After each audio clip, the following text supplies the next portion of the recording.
नाशिकच्या रुग्णालयात हं, 83-84व्या वर्षी एक त्यांचं निधन झालं. ही राज्यातील आदिवासी, मागासवर्गीय किंवा इतर सर्वसामान्य जनतेला एक मोठा दुःखाचा डोंगर कोसळला.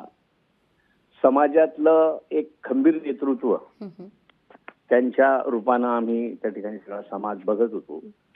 ज्या वेळेला शरदचंद्रजी पवार साहेब मुख्यमंत्री असताना त्यांची एकच कामाची आठवण का ज्या भरोशावर आज आम्ही जे ट्रायबलचं बजेट म्हणून म्हणतो आणि आदिवासीच्या सर्वांगीण विकासासाठी, शिक्षणासाठी जे बजेट आज चांगल्या पद्धतीनं सर्वसामान्य सगळ्यांनाच त्या ठिकाणी दळणवळण असेल, आरोग्य असेल, हे त्यांनी ट्रायबल डिपार्टमेंट वेगळं करून अगदी त्या खात्याचा मंत्री म्हणजे मुख्यमंत्री अशाच पद्धतीनं आम्ही आजपर्यंत पाहत आलोय. त्याची मुहूर्तमेढ ही पिचड साहेबांनी त्या ठिकाणी रोवली.